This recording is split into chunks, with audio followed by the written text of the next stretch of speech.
السلام علیکم ناظرین، امید آپ بخیر و عافیت ہوں گے۔ کچھ دن پہلے میں نے آپ سے یہ خبر شیئر کی تھی کہ اسلام آباد ہائی کورٹ نے ڈیمڈ رینٹل انکم کے اوپر جو ٹیکس ہے اس کو انکنسٹیٹیوشنل قرار دے کر سٹرائک ڈاؤن کر دیا ہے۔ آج میں آپ سے شیئر کروں گا کہ پشاور ہائی کورٹ نے اس حوالے سے کیا فیصلہ دیا ہے۔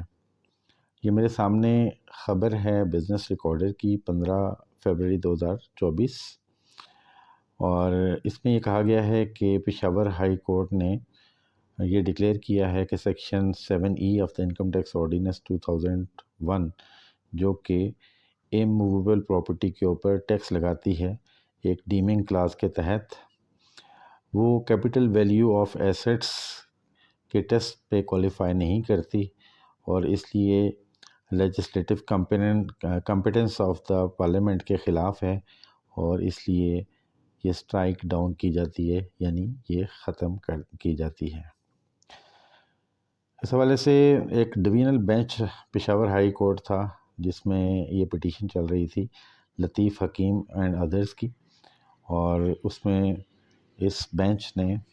یہ فیصلہ قرار دیا، اور اس کے جو گراؤنڈز تھے وہ 3 تھے۔ پہلا کہ legislative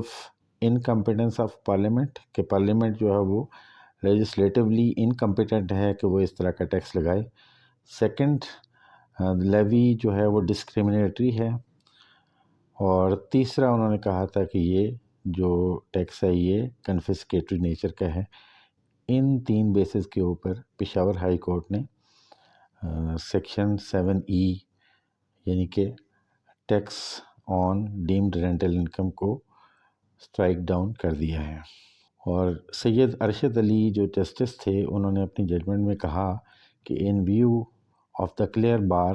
as provided under entry number 50 of the 4th schedule of the constitution کی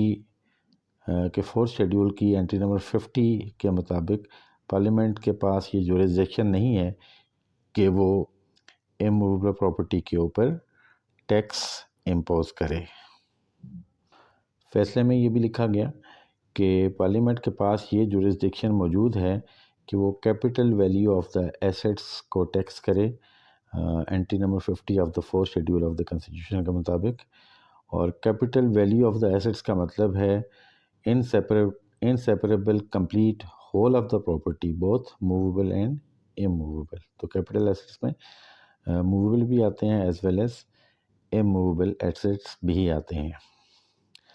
جو لیجسلیشن ہے سیکشن 7E جو کہ فائنانس ایکٹ 2022 کے تحت انکم ٹیکس آرڈیننس میں لگایا گیا تھا،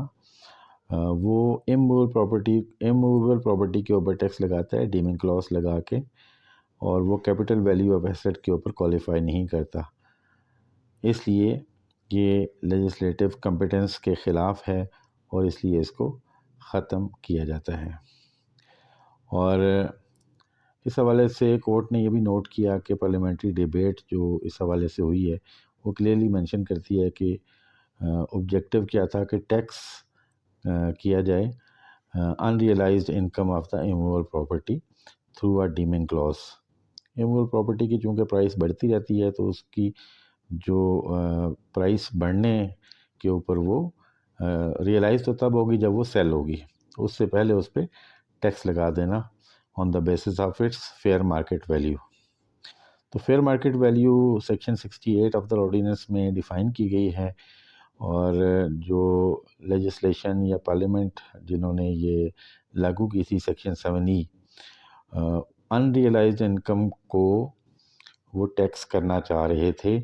ایک ڈیمنگ پروویژن کے تھرو، یعنی انہوں نے ریئل انکم نہیں ہے بلکہ ڈیمنگ انکم ہے، ایک سپوزڈ انکم ہے، وہ پرمیسیبل نہیں ہے، اس کی اجازت نہیں ہے قانون میں، اور اس لیے انہوں نے بھی جو حوالہ دیا میسرز الہی کاٹن میلز کا اور judgement of Indian Supreme Court in the case of Harbhajan Singh Dhillon, اور